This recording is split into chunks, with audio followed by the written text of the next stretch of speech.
வானொலியில் நீங்கள் கேட்டு மகிழ்ந்த தென்கட்சி கோ சுவாமிநாதன் அவர்களின் இன்று ஒரு தகவல் கதை தொகுப்பினை கேட்கலாம். ஒரு ராஜா ஊரெல்லாம் சுற்றி பார்த்துட்டு வரலாம்னு ஒரு நாள் புறப்பட்டு போனார். ஒரு இடத்துல தறி நெசவு வேலை ரொம்ப மும்முரமாக நடந்துக்கிட்டு இருந்தது. ஒரு பெரியவர் தறியால் நெசவு வேலை செஞ்சுக்கிட்டு இருந்தார். பக்கத்தில் ஒரு அழகான பொண்ணு உட்காந்து நூலை சுற்றிக்கிட்டு இருக்குது. ராஜா அந்த பெரியவரை பார்த்து யார் இந்த பொண்ணுன்னு விசாரித்தார். ராஜா அப்படி கேட்டதும் அவருக்கு ரொம்ப பெருமையாக போயிட்டுது. ஏன்னா உட்காந்துருந்தது அவரோட மகள். அரசே, இது என்னுடைய மகள். இவ வேகமாக நூல் தெரிக்கக்கூடியவள். வைக்கோலை எடுத்து இவ தெரிச்சா கூட அது எல்லாம் பவுனிழையாக வெளியில் வரும் அப்படின்னு ஒரு ராசி இவளுக்கு அப்படின்னு ரொம்ப பெருமையாக ராஜா கிட்ட சொன்னார். ராஜா இதை கேட்டதும் அசந்துட்டார். அப்படியா, இவ்வளவு அழகும் சாமர்த்தியமும் உள்ள இந்த பொண்ணு என்னோட வரட்டுமே, இவளை என் மருமகளை ஆக்கிக்கிறேன் அப்படின்னார் ராஜா. அந்த பெரியவருக்கு ஒன்றும் புரியல. ஏதோ கொஞ்சம் பெருமையாக சொல்ல போவோ அது இப்படி ஆகிட்டுதே அப்படின்னு கவலைப்பட்டார். இருந்தாலும் ராஜா பேச்ச தட்ட முடியுமா, மகளை அனுப்பி வச்சுட்டார். ராஜா அந்த பொண்ணை அரண்மனைக்கு அழைச்சிட்டு வந்தார். அங்கே ஒரு அறையில் வச்சு பூட்டி விட்டார். அந்த ரூமு நிறைய வைக்கோலை கொண்டாந்து போட்டு அடைச்சாங்க. 3 ராட்டைகள் வேறு வச்சுருந்தாங்க. நாளைக்கு பொழுது விடியறதுக்குள்ளே நீ இந்த வைக்கோலையெல்லாம் தங்க இழைகளாக மாற்றி காட்டணும். நாளைக்கு காலம்புறம் வந்து நான் இந்த அறை கதவை திறப்பேன். உன் தகப்பன் சொன்னது மாதிரி எல்லாம் தங்கமாக மாறி இருக்கணும், இல்லைன்னா நீ உயிர் தப்ப முடியாது அப்படின்னு உத்தரவு போட்டார். பாவம் அந்த பொண்ணு என்ன பண்ணும், பகல் பூரா அழுதுகிட்டே உட்காந்துருக்குது. ராத்திரி பூராவும் தூக்கம் வரல. மறுநாள் அதிகாலை நேரத்தில் யாரோ கதவை தட்டுற சத்தம் கேட்டுது. பயந்துக்கிட்டே கதவை திறக்கிறா. திறந்து பார்த்தா வெளியில் 3 அவலட்சணமான பெண்கள். ஒருத்திக்கு வந்து கால் அகலமாக முறை மாதிரி இருக்குது, இன்னொருத்திக்கு கட்டை விரல் கரண்டி மாதிரி பெருசாக இருக்குது, 3ஆவது பொண்ணுக்கு உதடு தடித்து ரப்பர் மாதிரி தொங்கிக்கிட்டு இருக்கு. யார் நீங்கள், உங்களுக்கு என்ன வேணும் அப்படின்னு கேட்குது இந்த பொண்ணு. நாங்கள் உங்களுக்கு உதவி செய்கிறதுக்கு தான் வந்திருக்கிறோம் அப்படின்னு சொல்லி உள்ளே வந்தாங்க. உட்காந்தாங்க. கொஞ்ச நேரத்துக்குள்ளே உள்ளே இருந்த வைக்கோலையெல்லாம் தங்க இழைகளாக மாற்றி கொடுத்துட்டு போயிட்டாங்க. காலையில் ராஜா வந்தார், பார்த்தார். ஆகா பேஷுனார். இன்னும் கொஞ்சம் வைக்கோலை கொண்டாந்து அந்த ரூமில் போட சொன்னார். இந்த வைக்கோலையும் இன்றைக்கி தங்கமாக மாற்றிவிடு, நாளைக்கு மறுநாள் உனக்கும் இளவரசனுக்கும் கல்யாணம்னு சொல்லிவிட்டார். இன்றைக்கி ராத்திரி அந்த 3 பொண்ணுங்களும் வந்தாங்க. வைக்கோலை பொண்ணு இழைகளாக மாற்றினாங்க, புறப்பட்டாங்க. இந்த பொண்ணு அவங்க காலில் விழுந்து வணங்கினா. என் உசுரை காப்பாற்றினீங்க, உங்களுக்கு நான் என்ன கைமாறு செய்ய போகிறேன் அப்படின்னா. பயப்படாத, நீ விரும்பினா எங்களுக்கு ஒரு உதவி செய்யலாம். உன்னுடைய கல்யாணத்துக்கு நாங்கள் 3 பேரும் வரோம். நீ எங்களை வந்து வரவேற்று ராஜாக்கிட்டேயும் இளவரசர்கிட்டையும் நாங்கள் வந்து உன்னோட பெரியப்பா பொண்ணுங்கன்னு சொல்லி அறிமுகப்படுத்தி வை, நாங்கள் விருந்து சாப்பிட்டுட்டு போயிடுறோம் அப்படின்னாங்க. ரொம்பவும் சந்தோஷமாக சரின்னு ஒத்துக்கிட்டா. கல்யாண நாள் வந்தது. கல்யாணம் ரொம்ப கோலாகலமாக நடந்துக்கிட்டு இருக்கு. எல்லா தேசத்து ராஜா ராணிகளும் வந்துக்கிட்டு இருக்கிறாங்க. அந்த 3 அவலட்சணமான பொண்ணுங்களும் வந்து சேர்ந்தாங்க. யார் இவங்கன்னு கேட்டார் ராஜா. என் பெரியப்பா பொண்ணுங்க அப்படின்னா அந்த பொண்ணு. காலும் உதடும் கட்டை விரலும் ஏன் இப்படி உங்களுக்கு அவலட்சணம் ஆயிட்டுது அப்படின்னு கேட்டார். அதுக்கு அந்த பொண்ணுங்க பதில் சொன்னாங்க. என்ன செய்கிறது, ஓயாமல் வைக்கோலை நூற்று ஒருத்தியோட கட்டை விரல் அப்படி கரண்டி மாதிரி ஆயிட்டுது. நாக்கில் தொட்டு தொட்டு திரிச்சதுனால ஒருத்தியோட உதடு அப்படி ஆயிட்டுது. காலால் கட்டையை அழுத்தி அழுத்தி தறி போட்டதுனால இன்னொருத்தையோட கால் அப்படி ஆயிட்டுது. உங்கள் மருமகளாக வந்திருக்கிற இந்த பொண்ணு அந்த 3ஐயுமே செய்ய தெரிஞ்சவ தான். என்ன ஆக போதும் இன்னும் கொஞ்ச நாளில் அப்படின்னாங்க. அவ்வளவுதான். ராஜா பயந்துட்டார். அம்மா, இன்னையிலேருந்து நீ இளவரசனின் மனைவி. நீ எப்பவும் அழகாக இருக்கணும். அதனால் நீ இனிமேல் வைக்கோலை திரிக்கவே கூடாது அப்படின்னு உத்தரவு போட்டார். அவளை இக்கட்டான சூழ்நிலையிலேருந்து காப்பாற்றின அந்த 3 பொண்ணுங்களும் சந்தோஷமாக திரும்பி போயிட்டாங்களாம். சுவாமி சின்மயானந்தர் இந்த கதையை சொல்லியிருக்கிறார். தன்னலம் மறந்து சுயலாபத்தை வந்து தியாகம் செய்கிறது வைக்கோல்லேருந்து தங்க இழையை நூக்கிறது மாதிரி அப்படிங்கிறார் அவர். அது இருக்கட்டும், இப்போ நம்ம கதைக்கு வருவோம். ஒரு ராஜா தன்னோட மகனுக்கு சுயவரம் நடத்தினார். எல்லா தேசத்திலிருந்தும் ராஜகுமாரர்கள் வந்திருந்தாங்க. ராஜகுமாரியை கல்யாணம் பண்ணிக்கலாம்ங்கிற ஆசையில் சுயம்பர மண்டபத்திலேருந்து எல்லா ராஜகுமாரர்களும் அலறி அடிச்சுக்கிட்டு வெளியில் ஓடி வந்துக்கிட்டு இருக்கிறாங்களாம். ஏன் இப்படி எல்லாரும் மிரண்டு போய் ஓடி வர்றாங்கன்னு கேட்டார் ஒருத்தர். அதுக்கு இன்னொருத்தர் விவரம் சொன்னார். ராஜகுமாரியை இன்றைக்கி தான் அவங்க நேரில் பார்த்தாங்களாம், அதுதான் இப்படி ஓடி வந்துக்கிட்டு இருக்கிறாங்க அப்படின்னார். ஒரு ஊரில் ஒரு ராஜா இருந்தார். அந்த ராஜாவுக்கு ஒரு மந்திரி. ராஜா ரொம்ப நியாயமானவர், நேர்மையானவர், கண்டிப்பானவர். தப்பு செய்கிறது யாராக இருந்தாலும் தண்டனை கொடுப்பார். வேண்டியவங்களுக்கு ஒரு நியாயம், வேண்டாதவங்களுக்கு ஒரு நியாயங்கிறதெல்லாம் அவர்கிட்ட கிடையாது. ஒரு சமயம் அரசவையில் அந்த அமைச்சரே வந்து விதிமுறைகளுக்கு புறம்பாக ஏதோ நடந்துக்கிட்டு இருக்கார். மன்னருக்கு கோபம் வந்துட்டுது. உடனே அந்த அமைச்சரை கிட்டத்தில் கூப்பிட்டு அவர் கன்னத்தில் ஓங்கி ஒரு அறை கொடுத்துட்டாராம். உடனே அந்த அமைச்சர் என்ன பண்ணார் தெரியுமா? நேராக போனார். அங்கே நின்றுக்கிட்டு இருந்த இன்னொருத்தர் கன்னத்தில் ஓங்கி அரைஞ்சார். அறை வாங்கினவர் திகைச்சு போயிட்டார். இவர் ஏன் நம்மளை வந்து அரைகிறார் அப்படின்னு யோசனை பண்ணார். மன்னரும் திகைச்சு போயிட்டார். நாம் இவர் அரைஞ்சா அதுக்காக இவர் போய் இன்னொருத்தரை அரையணுமா அப்படின்னு யோசனை பண்ணார். இவருக்கு என்ன பைத்தியமானு கூட நினைக்க ஆரம்பிச்சிட்டார். ஆனால் என்ன ஆச்சுன்னா, அப்புறம் அமைச்சர் அவர் கவனிச்சிக்கிட்டு இருந்தாரா, அவர் இன்னொருத்தர் அரைஞ்சார் இல்லையா, அந்த அறை வாங்கின ஆசாமியை பார்த்து கத்திக்கிட்டு இருந்தார். யார்? அமைச்சர்.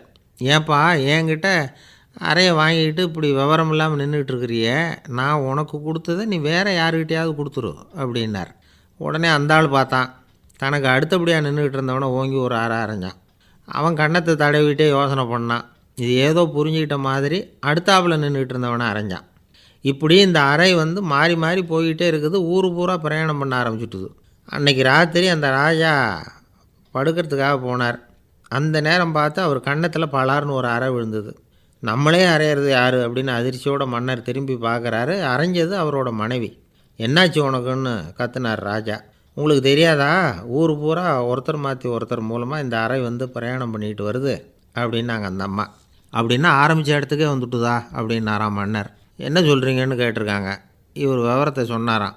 அப்படின்னா நீங்கள் ஆரம்பித்து வச்ச இந்த விளையாட்டை நான் முடித்து வச்சுட்டேன் அப்படின்னாங்களாம் அந்த அம்மா. மறுநாள் காலை மறுபடியும் அரசவை கூடிச்சு. அந்த அமைச்சர் மன்னரை பார்த்து கேட்டார். என்ன மகாராஜா, என்கிட்ட கொடுத்ததை திருப்பி வாங்கிட்டீங்களா அப்படின்னாராம்.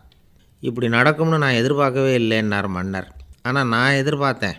அது எங்கே போயிட போகுது, ஊர் பூரா சுற்றி கடைசியில் உங்கள்கிட்ட தான் வந்து சேரும் அப்படிங்கிறது எனக்கு தெரியும் அப்படின்னாராம் அமைச்சர். இந்த கதை வந்து வேடிக்கையாக இருந்தால் கூட இதில் உள்ள கருத்து முக்கியமானது. இந்த உலகத்தில் பல கருத்துக்கள் இப்படி தான் மாறி மாறி சுற்றி வந்துக்கிட்டே இருக்குது. நம்மால் ஒருத்தன் தன்னுடைய நண்பன் ஒருத்தனை கடத்தரில் பார்த்தான்.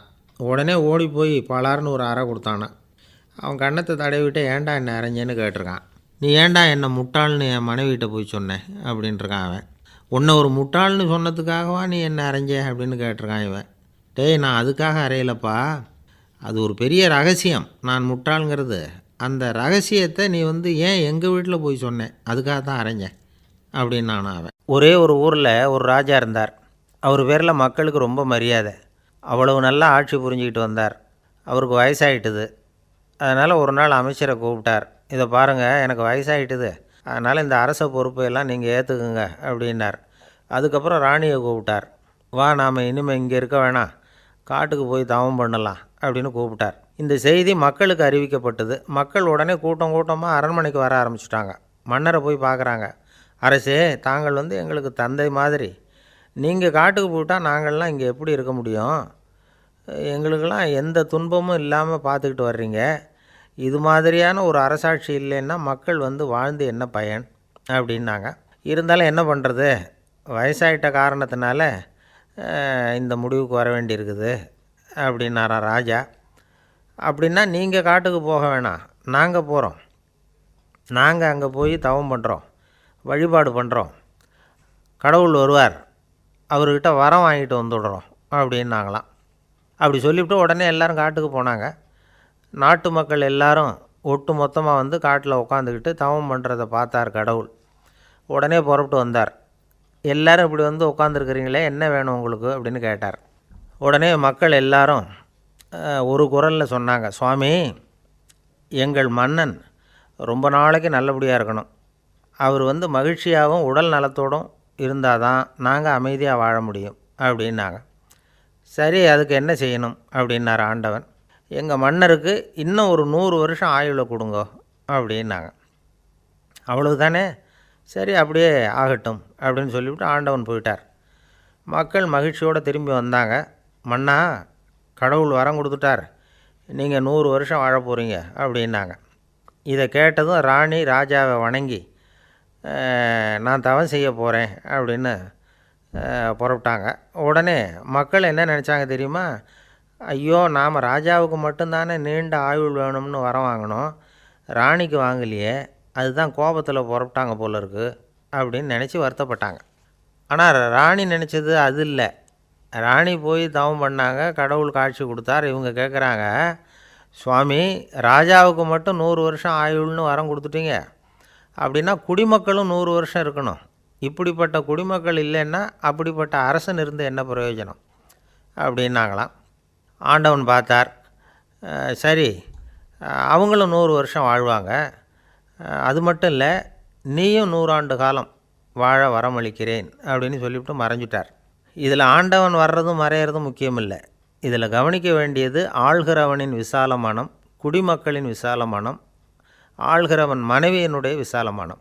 இப்படி ஒரு நாடு இருந்துட்டுதுன்னா எப்படி இருக்கும் வாழ்க்கை நினச்சி பாருங்கள். அதனால தான் பெரியவங்கள்லாம் சொல்கிறாங்க, இதய வாசல் திறந்தே இருக்கணும், இதயத்தின் கதவுகளை மூடாதீங்க அப்படின்னு சொல்லுவாங்க. என்கிட்ட ஒருத்தர் சொன்னார், என்னுடைய இதய வாசல் எப்போவும் திறந்தே தான் இருக்குதுன்னார். எதனால் அப்படி சொல்கிறீங்க அப்படின்னு கேட்டோம். டாக்டரே சொல்லிவிட்டார், என்னுடைய இதயத்தில் ஒரு ஓட்டை இருக்குது அப்படின்னு, வால்வு சரியில்லையா அப்படிங்கிறார். ஒருத்தன் எப்படி நடந்துக்கிறாங்கிறத வச்சு தான் அந்த ஆள் எப்படிங்கிறத நாம் முடிவு பண்ணுறோம். ஆளுமைன்னு சொல்கிறோம்ல, அதுக்கு சூழ்நிலைகளை ஆளுகின்ற தன்மை அப்படின்னு விளக்கம் கொடுக்குறார் ஒரு உளவியல் நிபுணர். சரி, ஒரு மனிதனுடைய ஆளுமையை உருவாக்குகிற விஷயங்கள் என்னென்ன? பிறப்பு, வளர்க்கப்பட்ட விதம், படிப்பு, நண்பர்கள், சமுதாயம், இப்படி நிறைய உண்டு. ஆளுமையின் அடிப்படையில் சில மனநோய்கள் உண்டாகுது. அதெல்லாம் என்னென்னங்கிறத தெரிஞ்சு வச்சுக்கிட்டோம்னா நம்ம கூட இருக்கிறவங்கள அடையாளம் கண்டுபிடிக்கிறதுக்கு அது ரொம்ப உபயோகமாக இருக்கும். ஃப்ரெனாய்டு ஆளுமை அப்படின்னு ஒன்று. இந்த கோளாறு உள்ளவங்க எப்படி இருப்பாங்க தெரியுமா? அதிக உணர்ச்சி, சந்தேகம், பொறாமை இதெல்லாம் அதிகமாக இருக்கும். வளைஞ்சு கொடுக்க மாட்டாங்க. அடுத்தவங்களோட இணக்கமான உறவு இருக்காது. அவங்க செய்கிற தப்புக்கெல்லாம் அடுத்தவங்களை குறை சொல்லிகிட்டு இருப்பாங்க. இது ஒரு ரகம். அடுத்தது ஸ்கிசாய்டு ஆளுமை அப்படின்னு சொல்கிறாங்க. இந்த கோளாறு உள்ளவங்க அடுத்தவங்களோட பழக கூச்சப்படுவாங்க. சின்ன வயசுலேயே இது ஆரம்பமாயிடுது. பகல் கனவுலேயே சஞ்சரிப்பாங்க. அவங்களுடைய விரோதம், கோபம் இதை கூட வெளியில் காட்டிக்க முடியாமல் இருப்பாங்க. இவங்களுக்கு அகமுகம், பிரச்சனைகள்லேருந்து ஒதுங்கி எதுலேயும் ஈடுபாடு இல்லாதவங்களாக இருப்பாங்க. இப்படி ஒரு ரகம். அடுத்தது சைக்ளோதமிக் ஆளுமை அப்படின்னு சொல்கிறாங்க. அது என்னென்னா, உணர்ச்சிகளில் ஏற்றத்தாழ்வு அதிகமாக இருக்குமா. சில சமயம் பார்த்தா மகிழ்ச்சியாக இருப்பாங்க, சில சமயம் சோகமாக உட்காந்துருப்பாங்க. அவங்க மனநிலைக்கு தகுந்த மாதிரி சமூக நிகழ்ச்சிகளில் பங்கெடுத்துக்குவாங்க. இன்னொரு வகை என்னென்னா எண்ணப்பீடிகை ஆளுமை அப்படின்னு பேர் வச்சுருக்கிறாங்க. அதுக்கு இவங்களுக்கெல்லாம் கரெக்டாக இருக்கணும், எல்லாம் சட்டத்திட்டம் எதுலேயும் ஒரு ஒழுங்குமுறை, இப்படி எதிர்பார்க்குற மனோபாவம். இவங்க எதிர்பார்ப்புக்கும் வரன்முறைக்கும் மற்றவங்க கட்டுப்படணும்னு நினைப்பாங்க. இந்த நிலைமை நீடித்தா என்ன ஆகும் தெரியுமா? அலைக்கழிக்கிற எண்ணங்கள் திரும்ப திரும்ப ஒரே செயலை செய்ய தூண்டுற மனத்தளர்ச்சிக்கு ஆளாயிடுறாங்க. அடுத்தது ஹிஸ்டீரியா ஆளுமை. சின்ன விஷயத்தையெல்லாம் பெருசுப்படுத்தி நாடகமாக்குற நடிகர்கள் இவங்க. உணர்ச்சி அதிகம் உள்ளவங்க. இவங்க மன எழுச்சியில் பக்குவமின்மை, குழந்தைத்தனம், முதிர்ச்சியின்மை எல்லாம் இருக்கும். தன்னலம் மிக்க குணம், பிறர் தன்னை மட்டுமே கவனிக்கணும்னு நினச்சி செயல்படுறது, இதெல்லாம் இவங்க அடையாளம். அடுத்த ரகம் எப்படின்னா வளர்ச்சியற்ற ஆளுமைன்னு சொல்கிறாங்க. அடுத்தவங்களோட இணங்கி போக முடியாதவங்க, அறிவு, மன எழுச்சி, சமூக உறவு இதில் எல்லாம் போதுமான வளர்ச்சியையும் நிறைவையும் பெற முடியாதவங்க. இவங்களால் வாழ்க்கையில் முன்னேற முடியாது. பிச்சைக்காரங்க, குற்றவாளிகள், இவங்ககிட்டெல்லாம் இது மாதிரியான ஆளுமை அதிகமாக இருக்குமா. அடுத்தது என்னென்னா சோர்வுடைய ஆளுமை. எதுலேயும் உற்சாகம் இல்லாமல் சோர்ந்து போயிருப்பாங்க. அதுக்கெல்லாம் நமக்கு வலிமை இல்லைப்பா அப்படின்னு சொல்லிகிட்டு இருப்பாங்க. சின்ன விஷயங்களுக்கெல்லாம் அதிர்ச்சி அடையிறது, வாழ்வின் சுவையை அனுபவிக்க முடியாதவங்க. இன்னொரு ரகம் இது கொதித்தெழும் ஆளுமைங்கிறாங்க. எதுக்கு எடுத்தாலும் ஆத்திரம், குரோதம், வன் செயல் இதிலெல்லாம் ஈடுபாடு, இப்படி உள்ளவங்க. நத்தை வகை ஆளுமை அப்படின்னு ஒன்று. அடுத்தவங்க மேலே விரோதம் இருக்கும், அடிக்கணுங்கிற எண்ணம் இருக்கும். ஆனால் அதை அப்படியே வெளியில் காட்டாமல் அதே சமயம் அமைதியான முறையில் வெறுப்பை வெளிக்காட்டுற ரகம். இவங்கெல்லாம் பேசாமல் கம்முன்னு இருந்துக்கிட்டே நினச்சதை நிறைவேற்றிக்கிடுவாங்க. முன்ஜாக்கிரதை ஆளுமை அப்படின்னு ஒரு ரகமாக. பாதுகாப்பின்மை, சந்தேகம், முழுமையின்மை, அறவேக்காட்டுத்தனம் இந்த மனப்போக்கு அதிகமாக இருக்கிறதுனால அகம்பாவம், புடிவாதம், எச்சரிக்கை எல்லாம் அளவுக்கு மீறி இருக்கும். இதுவரைக்கும் நாம் பேசிக்கிட்டு இருந்த ஆளுமை பண்புகள் அளவுக்கு அதிகமாக போயிட்டுதுன்னா ஆளுமை கோளாறுகள் ஏற்படும். அதன் அடிப்படையில் மனவியாதிகள் வருமா. அதனால் இணக்கமான, எல்லாரும் விரும்புகிற இயல்பான ஆளுமையை பெறுவதற்கு நாம் முயற்சி செய்யணும் அப்படிங்கிறது மனோதத்துவ நிபுணர்களுடைய ஆலோசனை. ஒருத்தர் ஒரு மனோதத்துவ டாக்டரை தேடிட்டு வந்தாராம். டாக்டர், எனக்கு மனசில் ஏதோ வியாதி, ஆளுமை கோளாறு, அதாவது எனக்கு சீக்கிரமாக செத்து போனால் தேவையில்லைன்னு தோணுது அப்படின்னாராம். உடனே அந்த டாக்டர், சரி அப்படின்னா இங்கேயே இருங்க, நான் வைத்தியம் பார்க்குறேன் அப்படின்னாராம். ஒரு அம்மா தெருவில் உட்காந்து என்னத்தையோ தேடிட்டு இருக்கிறாங்க. அந்த அம்மா ஒரு சூஃபி ஞானி. அவங்க பேர் என்னென்னா ரபியா அல் அடாவியா. அந்த அம்மாவுக்கு கண் கூட தெளிவாக தெரியாது. அந்த பக்கமாக வந்த சில பேர் இவங்களுக்கு உதவி செய்கிறதுக்காக வந்தாங்க. என்ன தேடிட்டு இருக்கிறீங்க அப்படின்னு கேட்டாங்க. இதுக்கு அந்த அம்மா, அந்த கேள்வி அவ்வளோ முக்கியத்துவம் இல்லை, நான் தேடிட்டு இருக்கிறேன், உங்களால் முடிஞ்சால் எனக்கு உதவி பண்ணலாம் அப்படின்னாங்களாம். உதவி செய்ய வந்தவங்களுக்கு ஆச்சரியம். எதை தேடுறோங்கிறது தெரியாமல் இப்படி ஏன் நேரத்தை செலவழிக்கிறீங்க, நாங்கள் எப்படி உங்களுக்கு உதவ முடியும், எங்களுக்கு ஒன்றும் புரியலையே அப்படின்ட்டுருக்காங்க. சரி, உங்களை திருப்தி பண்ணுறதுக்காக சொல்கிறேன், ஒரு குண்டூசி தொலைஞ்சி போச்சு, அதை தேடுறேன் அப்படின்னாங்களாம் அந்த அம்மா. அதுக்கப்புறம் இவங்களும் சேர்ந்து தேட ஆரம்பிச்சிட்டாங்க. கொஞ்ச நேரம் ஆச்சு, ஒன்றும் கிடைக்கல. உதவி செய்ய வந்தவங்களும் அழுத்து போட்டாங்க. அப்புறம் கேட்டாங்க, பாருங்கம்மா, இது ரொம்பவும் பெரிய தெரு, அகலமான தெரு, அதனால் குறிப்பாக நீங்கள் எந்த இடத்துல அந்த குண்டூசியை தொலைச்சிங்க அதை சொல்ல முடியுமான்னாங்களாம். இதுக்கு அந்த அம்மா, நீங்கள் மறுபடியும் அர்த்தமில்லாத கேள்வியை கேட்குறீங்க, உங்கள் கேள்விக்கும் நான் தேடுறதுக்கும் என்ன சம்மந்தம்னாங்களாம். இதை கேட்டதும் அவங்க ஒரு மாதிரி ஆகிட்டாங்க. என்னம்மா நீங்கள் பைத்தியம் மாதிரி பேசுகிறீங்க அப்படின்னாங்களாம். சரி, உங்களை மறுபடியும் திருப்திப்படுத்துறதுக்காக சொல்கிறேன், அதை நான் எங்கள் வீட்டில் தொலைச்சுட்டேன் அப்படின்னாங்களாம். அப்புறம் எதுக்காக இங்கே தேடிட்டு இருக்கிறீங்க அப்படின்னு கேட்டிருக்காங்க. ஏன்னா இங்கே தான் வெளிச்சம் அதிகமாக இருக்குது, அங்கே வீட்டுக்குள்ளே இருட்டாக இருக்குது, அதனால் இங்கே தேடுறேன், வெளிச்சம் உள்ள இடத்துல தானே தேட முடியும் அப்படின்னாங்களாம் அந்த ஞானி. இந்த கதைக்கு என்ன அர்த்தங்கிறத பெரியவங்க சொல்கிறாங்க. அதாவது இந்த தேடுதல்ங்கிறது ஒரு வியாதி. அது நம்ம சதா அலைய வைக்கும், பைத்தியமாக மாற்றுறதுக்கு முயற்சி பண்ணோம். ஒரு காலம் அது நிறைவு அடையவே அடையாது. வாழ்வுங்கிறது ஒரு புரிந்து கொள்ள முடியாத, சதா இயங்கி கொண்டிருக்கிற ஒரு செயல். அதுக்கு ஆரம்பமும் இல்லை, முடிவும் கிடையாது. எதையோ தேடணும் அப்படிங்கிற உந்துதல் நமக்குள்ளே இருக்கும், ஆனால் குறிப்பாக எதை தேடிட்டு இருக்கிறோம் அப்படிங்கிறது புரியாது. அப்படி ஏதாவது ஒன்றை தேடி அடைஞ்சிட்றோம்னு வச்சுக்கோங்க, உடனே ஒரு அதிருப்தி வந்துடும். அதனால் வாழ்க்கைங்கிறது சலிப்பு நிறைந்தது அப்படிங்கிற எண்ணத்தை உண்டாக்கிக்கிறோம். ஒன்று அடைஞ்சதுக்கு அப்புறம் இன்னொன்று தேட ஆரம்பிச்சிருவோம். ஆக இந்த தேடல்ங்கிறது நாம் ஒன்று அடைஞ்சாலும் அடையாவிட்டாலும் தொடர்ந்து நடந்துக்கிட்டு தான் இருக்கும். இதுக்கு முடிவே கிடையாது. இந்த உண்மையை நாம் நல்லா புரிஞ்சுக்கணும் அப்படிங்கிறது பெரியவங்களுடைய கருத்து. ஏழையும் தேடுறான், பணக்காரனும் தேடுறான், நோயாளியும் தேடுறான், நோய் இல்லாதவனும் தேடுறான், அதிகாரம் உள்ளவனும் தேடுறான், அதிகாரம் இல்லாதவனும் தேடுறான், முட்டாளும் தேடுறான், அறிவாளியும் தேடுறான். ஆனால் யாரும் இதை தான் தேடி சாதிக்க போகிறோம், இதுதான் முடிவு அப்படின்னு திட்டவட்டமாக சொன்னதில்லை. ஒன்று அடைஞ்சதும் இன்னொன்று தேட ஆரம்பிச்சிடுறாங்க, அவ்வளோதான். அதாவது உங்களின் தேடுபவர் உங்கள் உள்ளே தான் இருக்கிறார், அவரை தேடி கண்டுபிடியுங்கள். இதுதான் ஞானிகள் நமக்கு சொல்லுகிற ஒரு ஆலோசனை.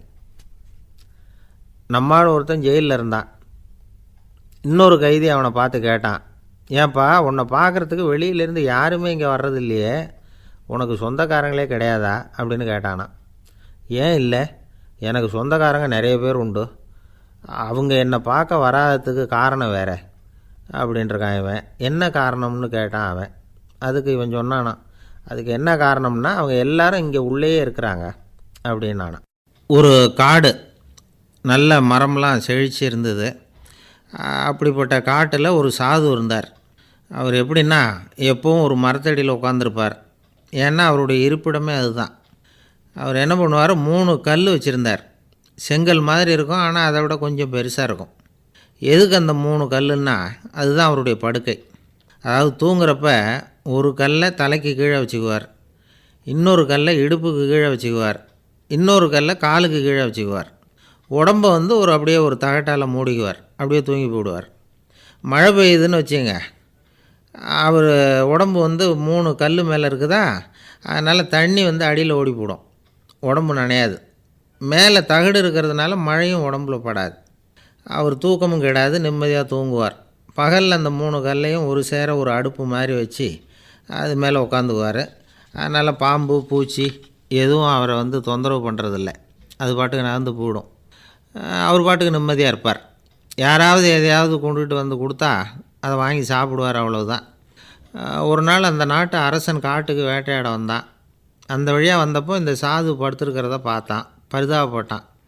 ஐயோ பாவம், இவர் இப்படி இந்த கல் மேலே உடம்ப வச்சுக்கிட்டு தூங்குறாரே, என்ன பாடுபடுவார், இவரை நாம் அரண்மனைக்கு அழைச்சிட்டு போய் சுகமாக நிம்மதியாக இருக்கிறதுக்கு வழி செஞ்சு கொடுப்போம், அது ரொம்ப நல்லாயிருக்கும் அப்படின்னு நினச்சான். அப்படி நினச்சிக்கிட்டே அரண்மனைக்கு வந்துட்டான். அதுக்கப்புறம் ஒரு பல்லக்கையும் 2 சேவகர்களையும் காட்டுக்கு அனுப்பி அந்த சாதுவை மெதுவாக இங்கே அழைச்சிட்டு வந்துடுங்க அப்படின்னு சொல்லி அனுப்பி வச்சான். இவங்க போய் அவர்கிட்ட விவரத்தை சொன்னாங்க. எனக்கு என்னத்துக்கு அரண்மனை வாசம் அப்படின்னார். இருந்தாலும் மன்னர் உத்தரவு, நீங்கள் அவசியம் வரணும் அப்படின்னாங்க இவங்க. சரின்னு சொல்லிவிட்டு வேறு வழி இல்லாமல் புறப்பட்டார். புறப்படும் பொழுது என்ன பண்ணார்னா, மறக்காமல் அந்த 3 கல், ஒரு தகடு, அதையும் எடுத்து பல்லக்கில் வச்சுக்கிட்டார். என்னத்துக்கு இதையெல்லாம் எடுத்து வைக்கிறாரு அப்படின்னு சொல்லி அவங்க யோசனை பண்ணாங்க. இருந்தாலும் அதை பற்றி ஒன்றும் கேட்கல. பேசாமல் அவரை அழைச்சிட்டு போய் அரண்மனையில் விட்டுட்டாங்க. அரசன் ஓடி வந்தான், வரவேற்றான், அறுசுவை உணவு படைத்தான். அவர் படுக்கிறதுக்கு தங்க கட்டில், பட்டு மெத்தை, இப்படி எல்லாம் ஏற்பாடு பண்ணி வச்சான். இங்கே படுத்து ஓய்வு எடுத்துங்க அப்படின்னு சொல்லிவிட்டு அவன் பாட்டு போயிட்டான். மறுநாள் காலையில் வந்து பார்க்குறான், சாது படுத்துருக்கிறார். எப்படி தெரியுமா, அந்த பட்டு மெத்தை மேலே 3 கல்லையும் வச்சு வழக்கம் போலவே அது மேலே படுத்துருக்கிறார். அதுக்கு மேலே தகடு. அரசன் பார்த்துட்டு அதிர்ச்சி ஆகிட்டான். என்ன சுவாமி இப்படி அப்படின்னா, சாது சொன்னார், எனக்கு தேவையும் இல்லை குறையும் இல்லை, எல்லா இடத்துலையும் எனக்கு ஒரே மகிழ்ச்சி தான் அப்படின்னார். மகிழ்ச்சிங்கிறது தங்க கட்டிலேயோ பட்டு மெத்தையிலேயோ இல்லை, அது மனசில் இருக்கிற ஒரு விஷயம். உண்மையான மகிழ்ச்சிக்கு வழி மனப்பக்குவம் அப்படிங்கிறது அந்த அரசனுக்கு புரிஞ்சுதான். இந்த காலத்தில் ஒரு சாமியார், அவரை தேடி ஒரு சீடன் வந்தான். என்னாச்சு தெரியுமா, சுவாமி எனக்கு நிம்மதி வேணும், அதுக்கு என்ன வழின்னு கேட்டான். சாமியார் நிமிர்ந்து பார்த்தார். அப்புறம் சொன்னார், நீ ஏகப்பட்ட பேர்கிட்ட கடன் வாங்கியிருக்கிற, அதையெல்லாம் திருப்பி கொடுத்தா தான் உனக்கு நிம்மதி கிடைக்கும்னார். இவனுக்கு ஆச்சரியம். அது எப்படி சாமி, அவ்வளவு கரெக்டாக நான் கடன் வாங்கினதை கண்டுபிடிச்சிங்க அப்படின்னா, உனக்கு கடன் கொடுத்து சாமியாராக போனதே நான் தான்ப்பா, அதனால தான் இந்த கதிக்கு வந்தேன். என்கிட்டயே நிம்மதிக்கு வழி கேட்குறிய, அதுதான்டா வேதனை அப்படின்னாராம் அவர்.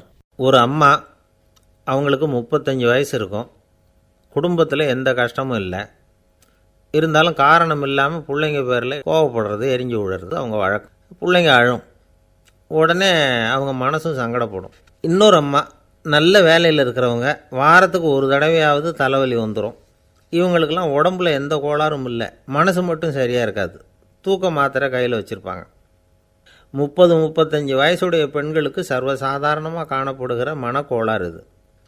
இதுக்கு பேர் மனவாட்டம், டிப்ரெஷன், மனமடிவு அப்படின்னு சொல்லலாம்.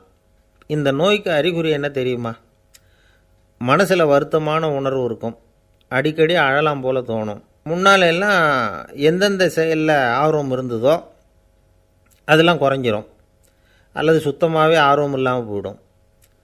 சில பெண்கள் இளம் வயசில் பக்கத்தில் இருக்கிறவங்க கிட்ட கலகலப்பாக பேசுவாங்க, வீட்டை அலங்கரிக்கிறதுல ஆர்வம் இருக்கும். இப்போ அதிலெல்லாம் ஆர்வம் இல்லாமல் போயிடும்.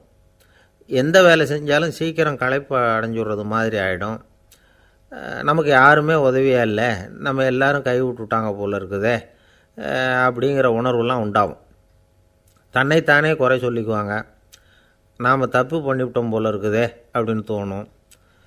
குற்றம் பண்ணிட்டதா நினச்சி கஷ்டப்படுவாங்க. பசி இருக்காது, தூக்கத்தில் தொந்தரவு இருக்கும், அடிக்கடி செத்து போடலாங்கிற உணர்வு வரும், தற்கொலை பண்ணிக்கலாங்கிற எண்ணம் உண்டாகும். சில பேர் தற்கொலை முயற்சியில் கூட ஈடுபடுவாங்க. சில பேருக்கு பலவிதமான உடல் வலிகள் இருக்கும், பலவீனம் இருக்கும், சீக்கிரமாக களைப்படைஞ்சு போடுவாங்க. இதெல்லாம் மனவாட்ட நோய்க்கான தன்மைகள். இந்த மனவாட்டம், அதாவது டிப்ரெஷனை 2 வகையாக பிரிக்கலாமா. ஒன்று தானாக உண்டாக்கிக்கிறது, இன்னொன்று எதிர் விளைவை உண்டு பண்ணுகிற அல்லது நரம்பு சம்பந்தப்பட்ட டிப்ரெஷன். தானாக உண்டாக்கிக்கிற மனவாட்ட நோய் இருக்குது பாருங்கள், அதுக்கு ஏதாவது சூழ்நிலை காரணமாக இருக்கலாம், அல்லது இல்லாமலும் போகலாம். மூளையில் டொப்பாமைன் அல்லது செரட்டோனின் இதோட அளவு குறையும் பொழுது இந்த டிப்ரெஷன் உண்டாகுது. இதுக்கு ஓரளவு பிறவி காரணங்கள் கூட இருக்கலாம், குடும்பத்தில் வேறு சிலருக்கும் வரலாம். பாதிக்கப்பட்ட பெண்ணை பார்க்குறதுக்கு பலவீனமாக தெரியும், கடுமையான குற்ற உணர்வு இருக்கும், தனியாக இருக்கிறதுக்கு ஆசைப்படுவாங்க, நடு ராத்திரியில் எழுந்திரிச்சு உட்காந்து கஷ்டப்பட்டுக்கிட்டு இருப்பாங்க. கொடூரமான முறையில் தற்கொலை பண்ணிக்க முயற்சி பண்ணுவாங்க. தீ வச்சுக்கிறது, அமிலத்தை குடிக்கிறது, தூக்கில் தொங்குறது. இப்படி தானாக வரவழைச்சிக்கிற மனவாட்ட நோய் வந்து மறையக்கூடிய நோய். ஒரு தடவை வந்தால் 3லேருந்து 6 மாதம் வரைக்கும் நீடிக்கும். இடைப்பட்ட காலங்களில் நோயாளி இயல்பாக இருப்பார்.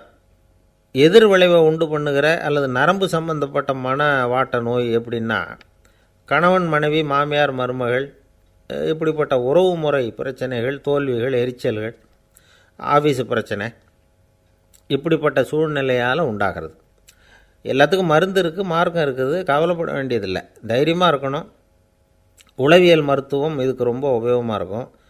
சில பெண்களை பாருங்கள், அவங்க எதுக்கும் அலட்டிக்கிறது இல்லை. ஒரு அம்மா அப்படி தான் தன்னுடைய கணவனை அழைச்சிக்கிட்டு ஒரு மனநோய் மருத்துவர்கிட்ட வந்தாங்க. டாக்டர், எங்கள் வீட்டுக்காரர் திடீர்னு ஒரு மாதிரி ஆயிட்டார், வித்தியாசமாக நடந்துக்கிறார். எப்படின்னா, இவர் தன்னையே ஒரு ஒட்டடை குச்சியாக நினச்சிக்கிட்டு இருக்கிறார். அப்படி நினச்சிக்கிட்டு தன்னுடைய தலையாலேயே வீட்டில் உள்ள ஒட்டடையெல்லாம் தொடச்சிக்கிட்டு இருக்கிறார் அப்படின்னாங்க. எவ்வளவு நாளாக அப்படி இருக்குதுன்னு கேட்டார் டாக்டர்.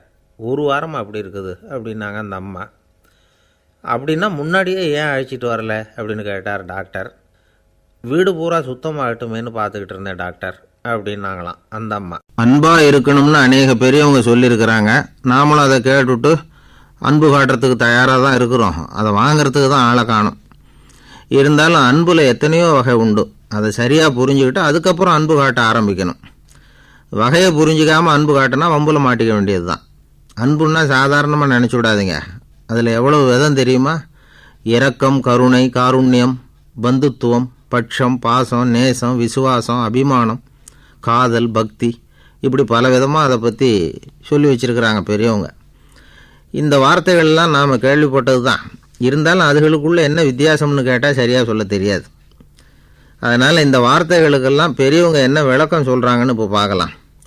எளியவர்கள் மேலே செலுத்துகிற அன்பு இருக்கு பாருங்கள், அதுக்கு இரக்கம்னு பேர். அறிவு பலம், சரீர பலம், இது ரெண்டும் இல்லாதவங்க மேலே, அதாவது வலிமையற்றவர்கள் மேலே செலுத்துகிற அன்பு இருக்கு பாருங்கள், அதுதான் கருணை. எறும்புலேருந்து யானை வரைக்கும் சகல ஜீவராசிகள் மேலேயும் காட்டுற அன்புக்கு காருண்யம்னு பேர், ஜீவகாருண்யம். சிபி சக்கரவர்த்தி காட்டின அன்பு இந்த ரகம். உறவினர்கள், சொந்தக்காரங்க, அவங்க வசதியாக இருந்தாலும் வறுமையில் இருந்தாலும் வித்தியாசம் இல்லாமல் காட்டுற அன்பு இருக்கு பாருங்க, அதுக்கு பேர் பந்துத்துவம். ஒரு எஜமானன் வேலையாள்கிட்ட காட்டுற அன்பு இருக்கு பாருங்க, அதுக்கு பேர் தான் பட்சம். அவனும் தன்னை மாதிரி மனுஷன்தாங்கிற நினப்பு வேணும். ஒரு தாய் தன்னுடைய குழந்தை மேலே, ஒரு குழந்தை தன்னுடைய தாய் மேலே செலுத்துகிற அன்புக்கு பாசம்னு பேர். ஈருடல் ஓர் உயிர்னு நினைக்கிறது இது. ராமரும் கௌசலையும் இதுக்கு உதாரணம். தம்மை ஒத்த நண்பர்கள்கிட்ட செலுத்துகிற அன்புக்கு நேசம்னு பேர். வயசு, செல்வம், அந்தஸ்து, இந்த வித்தியாசமெல்லாம் பார்க்காம அவங்க சுகதுக்கத்தில் சமபங்கு எடுத்துக்கிறது இது. கிருஷ்ணன் குசேலர்கிட்ட காட்டினது இந்த ரகம். வேலை செய்கிறவன் முதலாளிகிட்ட காட்டுற அன்புக்கு விசுவாசம்னு பேர். தேசத்து மேலேயும் தாய்மொழி பேர்லையும் செலுத்துகிற அன்புக்கு அபிமானம்னு பேர். தேசாபிமானம்னு சொல்கிறோமே, இதுதான்.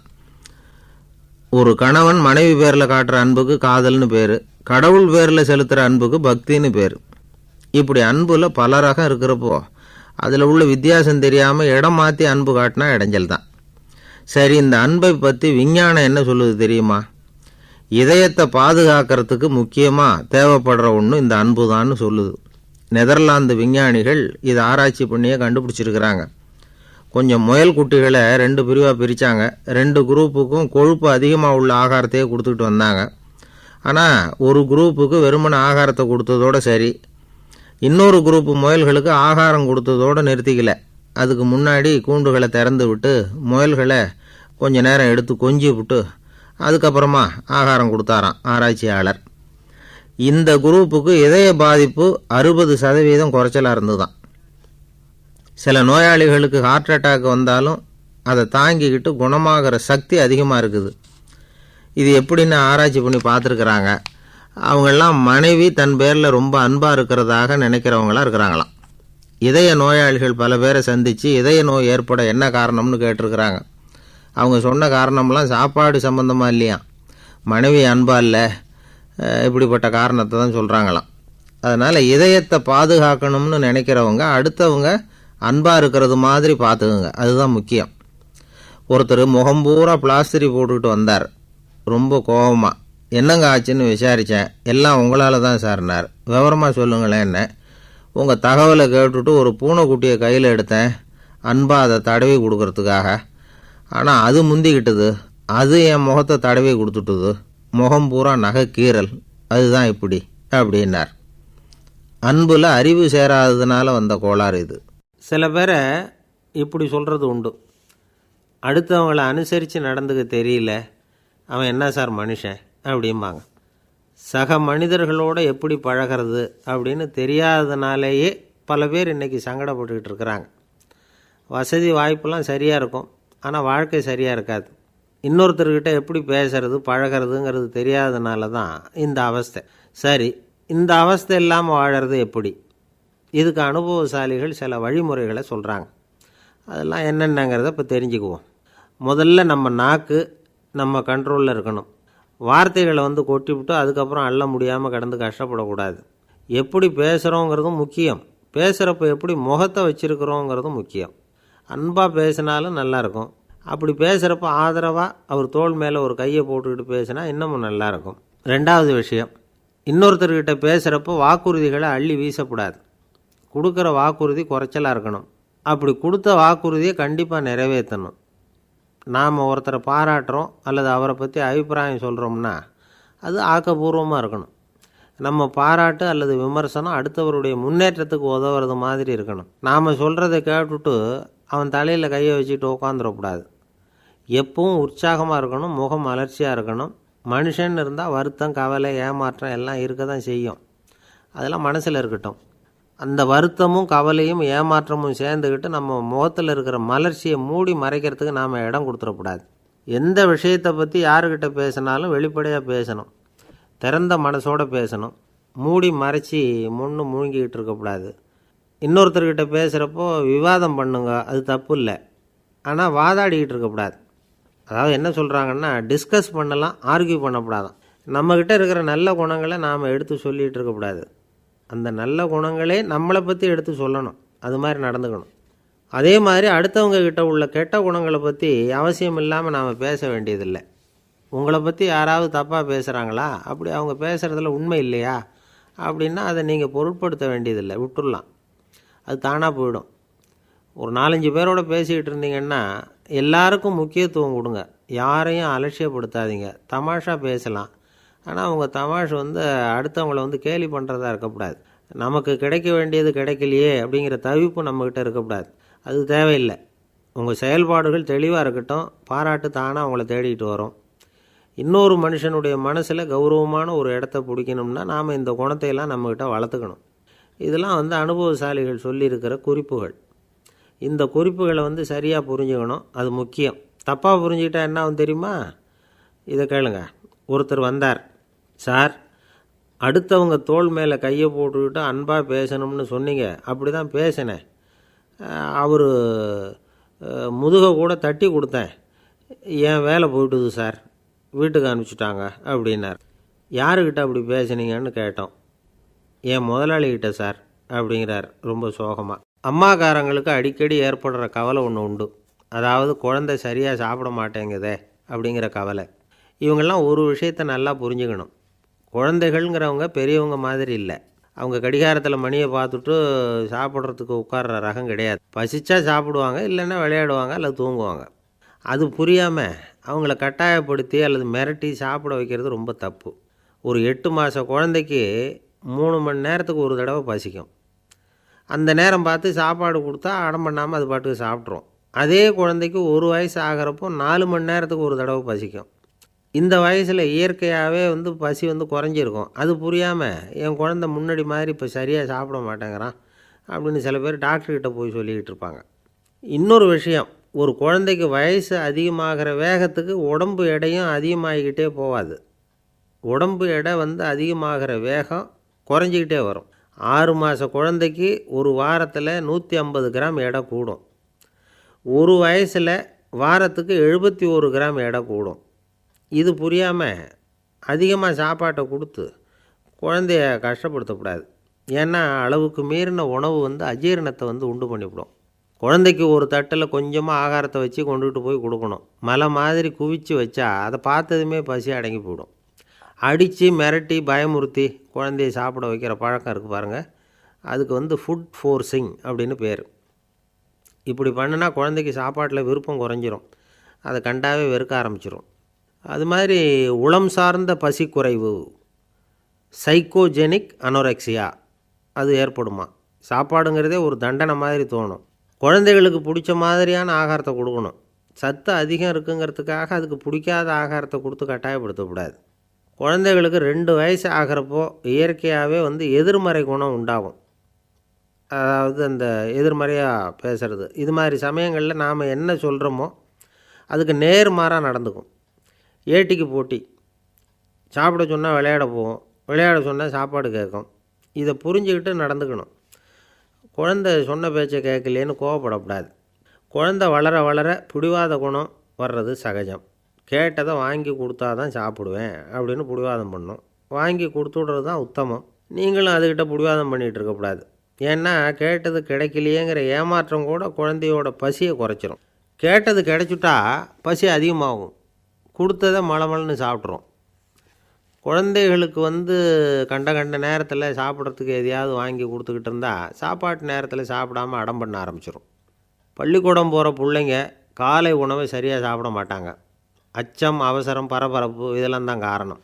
பள்ளிக்கு புறப்படுறதுக்கு ஒரு 3/4 மணி நேரத்துக்கு முன்னாடியே சாப்பாடு போட்டுருங்க, அது சரியாக போடும். படிக்கிற குழந்தைகள் உடல் சோர்வு, மனச்சோர்வு இது காரணமாக கூட சாப்பிட மறுக்கிறது உண்டு. இப்போ உதாரணமாக சாயந்தரம் விளையாடி விட்டு வீட்டுக்கு வந்ததும் சாப்பிட சொன்னால் வேணாம்பாங்க. இது உடல் சோர்வு. ரொம்ப நேரம் வீட்டு பாடங்களை செஞ்சு முடித்த கையோடு சாப்பிட சொன்னாலும் அவங்களால சரியாக சாப்பிட முடியாது. இது உளச்சோர்வு, அதாவது மனச்சோர்வு. இதை தவிர குழந்தைகளுக்கு உடல்நலக்குறைவு ஏற்பட்டால் கூட சாப்பிட மறுக்கிறது உண்டு. சில மருந்து மாத்திரைகள் கூட பசியை குறைச்சிரும். அதனால் சரியாக தெரிஞ்சுக்கிட்டு குழந்தைகளை சாப்பிட வைக்கணும். அது புரியாமல் கையில் சாப்பாட்டு தட்டை வச்சுக்கிட்டு குழந்தைகளை விரட்டிக்கிட்டு அலையக்கூடாது. ஒரு சின்ன பையன் சொன்னான், எங்கள் அம்மா சாப்பாடு போடுறது தெரிஞ்சால் நான் உடனே வீட்டை விட்டு வெளியில் ஓடி போடுவேன் அப்படின்னா. ஏன் அப்படி பண்ணுறேன்னு கேட்டோம். எங்கள் அப்பா கூட அது மாதிரி தான் சார் பண்ணுவார் அப்படிங்கிறான். இந்த உலகத்தில் எல்லாருக்கும் மகிழ்ச்சி தரக்கூடிய ஒரு பொருள் எது? இது ஒரு முக்கியமான கேள்வி. இந்த கேள்விக்கு பொருத்தமான ஒரு பதிலை உங்களால் சொல்ல முடியுமா? அதாவது கொஞ்சம் யோசித்து பார்த்தா பணம்னு சொல்லலாமா? இப்போ கையில் காசு இல்லாதவங்ககிட்ட ஒரு 10 ரூபாயை கொடுத்தா அது அவனுக்கு சந்தோஷத்தை கொடுக்கும். ஏற்கனவே வருமான வரி பிரச்சனையில் சிக்கி இருக்கிறவர்கிட்ட இன்னும் கொஞ்சம் பணம் இந்தாங்கன்னு சொல்லி கொடுத்தோம்னா அது அவருக்கு சங்கடத்தை தான் கொடுக்கும். அதனால் அந்த கேள்விக்கு பணங்கிறது பொருத்தமான பதிலாக இருக்க முடியாது. கேள்வி என்னென்னா, இந்த உலகத்தில் எல்லாருக்கும் மகிழ்ச்சி தரக்கூடிய ஒரு பொருள் எது? சரி, இனிப்புன்னு சொல்லலாமா? ஏன்னா எல்லாருக்கும் இனிக்க தானே செய்யும். அதுலேயும் ஒரு சிக்கல் இருக்குது. சர்க்கரை வியாதிக்காரங்களுக்கு அது என்ன சந்தோஷத்தையாக கொடுக்கும்?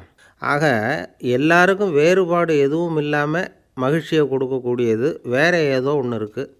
அது என்னன்னு கண்டுபிடிக்கணும். அதுதான் இன்றைக்கி தகவல். இப்போ அதை கண்டுபிடிக்கணும்னா இந்த கதையை கேட்கணும். அது என்ன கதைன்னா, ஒரு ஊரில் ஒரு ராஜா இருந்தார். அவருக்கும் இதே சந்தேகம் வந்துட்டுது. அதாவது எல்லாருக்கும் இன்பம் தரக்கூடிய பொருள் எது அப்படின்னு. இதுக்கு பதில் தெரிஞ்சுக்கிறதுக்கு ஆசைப்பட்டார். சரி, அதுக்கு என்ன செய்யலாம்னு யோசனை பண்ணார். நாட்டு மக்களுக்கு பகிரங்கமாக ஒரு அறிவிப்பு கொடுத்தார். நம்ம நாட்டு மக்கள் இன்பம் தரக்கூடிய பொருள் எதுன்னு நினைக்கிறாங்களோ அதை கொண்டுக்கிட்டு அரண்மனையில் உள்ள கண்காட்சி மண்டபத்தில் வைக்கலாம். அப்படி அவங்க வைக்கிற பொருள்களில் எது எல்லாருக்கும் இன்பம் தரக்கூடியதாக இருக்குமோ அதை வச்சவருக்கு 1000 பொற்காசுகள் பரிசு அப்படின்னு அறிவிப்பு கொடுத்துட்டார். ஜனங்கள் இந்த அறிவிப்பை கேட்டாங்க. அதுக்கப்புறம் சும்மா இருப்பாங்களா? 1000 பொற்காசுன்னா சும்மாவா? அவங்க கையில் என்னென்ன கிடைச்சதோ அதையெல்லாம் கொண்டாந்து அரண்மனை காட்சி மண்டபத்தில் வச்சுட்டாங்க. அதுக்கப்புறமா ராஜா அங்கே வந்தார். ஒவ்வொன்றா பார்த்துக்கிட்டே வந்தார். முதல்ல ஒரு குயில் இருந்தது, இனிமையாக பாடக்கூடிய குயில். இந்த குயிலோட இன்னிசை எல்லாருக்கும் இன்பம் தரக்கூடியது தான். இருந்தாலும் காது கேட்காதவங்களுக்கு இந்த இசை எப்படி இன்பம் தர முடியும்? அதனால் இது சரியில்லைன்னு விட்டார். அடுத்தபடியாக போனார். அங்கே என்ன வச்சுருக்குறாங்கன்னு பார்த்தா ஒரு அழகான மயில் அங்கே தோகை விரித்து ஆடிக்கிட்டு இருக்குது. இந்த மயிலோட ஆட்டம் மனசுக்கு இன்பம் தரக்கூடியது தான். இருந்தாலும் பார்வை இல்லாதவங்க இந்த ஆட்டத்தை பார்த்து ரசிக்க முடியுமா? முடியாது. அதனால் இதுவும் சரியில்லை அப்படின்னு சொல்லிவிட்டார். அதுக்கு அடுத்தபடியாக போனார். பல வகையான இனிப்பு பண்டங்களை வச்சுருந்தாங்க. பார்த்தார், வயசானவங்களுக்கும் நோயாளிகளுக்கும் இது இன்பம் தராது, துன்பம்தான் கொடுக்கும் அப்படின்னார். இப்படி ஒவ்வொன்றா பார்த்துக்கிட்டே போகிறார். அழகான மலர்கள், கனிகள், ஓவியங்கள் எதுவுமே பொருத்தமாக தெரியல. சகல பேருக்கும் இன்பம் தரக்கூடிய வகையில் எதுவும் இல்லை. கடைசியாக வந்தார். அங்கே ஒரு களிமண் பொம்மை இருந்தது. அது என்ன பொம்மை தெரியுமா? பசியால் வாடி இருக்கிற ஒருத்தருக்கு ஒரு அம்மா இனிமையாக பேசிக்கிட்டு சோறு போடுறது மாதிரி அந்த பொம்மையை செஞ்சுருந்தாங்க. அதுக்கு கீழே அன்பு அப்படின்னு எழுதியிருந்துதான். ராஜா பளிச்சுன்னு ஒரு முடிவுக்கு வந்தார். அந்த பொம்மையை செஞ்ச சிற்பியை வரவழைச்சார், பரிசு கொடுத்தார். அன்பு ஒன்று தான் எல்லாருக்கும் இன்பம் அளிக்கக்கூடிய பொருள். காது கேட்காதவங்களும் அதை கேட்க முடியும், பார்வை இல்லாதவங்களும் அதை பார்க்க முடியும், குழந்தைகளும் அதை உணர முடியும் அப்படின்னு அதுக்கு விளக்கம் கொடுத்தார் அந்த மன்னர். இந்த உலகத்தில் எல்லாருக்கும் மகிழ்ச்சி தரக்கூடிய ஒரு பொருள் அன்பு தான். அதை புரிஞ்சுக்கிட்டு தான் சில கணவன்மார்கள் மனைவி பேரில் ரொம்ப அன்பை காட்டிக்கிறது வழக்கம். ஒரு வீட்டு வாசப்படி பக்கமாக மழைக்கு ஒதுங்கினார் ஒருத்தர். மழை தூரிக்கிட்டு இருந்தது, இருட்டு நேரம். அந்த வீட்டில் இருந்தவர், இன்றைக்கி ராத்திரி வேணும்னா இங்கேயே தங்கிட்டு காலையில் போங்க அப்படின்னார். உடனே இவர் சொன்னார், ரொம்ப நன்றிங்க, ஒரு 10 நிமிஷத்தில் இதை வந்துவிடுறேன் அப்படின்னு சொல்லிவிட்டு எங்கேயோ ஓடினார். 10 நிமிஷம் கழித்து திரும்பி வந்தார். ஆமாம், எங்கே போயிட்டு வந்தீங்கன்னு கேட்டார் வீட்டில் இருந்தவர். நேராக எங்கள் வீட்டுக்கு போய் மனைவிக்கிட்ட இன்றைக்கி ராத்திரி இங்கேயே தங்கிக்கிறேன்னு சொல்லிவிட்டு வந்துவிட்டேன் அப்படின்னார் அவர். அன்பில் இது ஒரு ரகம். ஐயா, என்னுடைய நூல் வெளியீட்டு விழாவுக்கு அவசியம் நீங்கள் வரணும் அப்படின்னு கூப்பிட்டார் ஒருத்தர். எப்போ வரணும்னு கேட்டேன். அடுத்த வாரம்னார். சரி, புத்தகம் தயாராகிட்டுதா அப்படின்னேன். நாளைக்கு தான் அச்சிக்க கொடுக்க போகிறேன்னார். என்னங்க இது, புத்தகம் அச்சிடுறதுக்கு முன்னாடியே அழைப்புதழை அச்சடிச்சு விட்டீங்களே அப்படின்னு கேட்டேன். அதனால் என்னங்க, அந்த காலம் மாதிரி அப்போல்லாம் அச்சுக்கலை எவ்வளவோ முன்னேறியாச்சுங்க.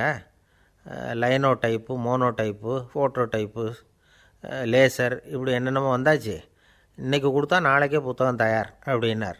இப்படி இந்த அளவுக்கு முன்னேறி இருக்கிற இந்த அச்சுக்கலை ஆரம்பத்தில் எப்படி இருந்தது தெரியுமா? அந்த காலத்தில் காகிதம்னா என்னென்னே தெரியாது. அப்படி ஒன்று கண்டுபிடிக்கப்படவே இல்லை. அப்போல்லாம் எதையாவது ஒன்று எழுதணும்னா அதுக்கு ஆட்டு தோலை தான் பயன்படுத்தி இருக்கிறாங்க.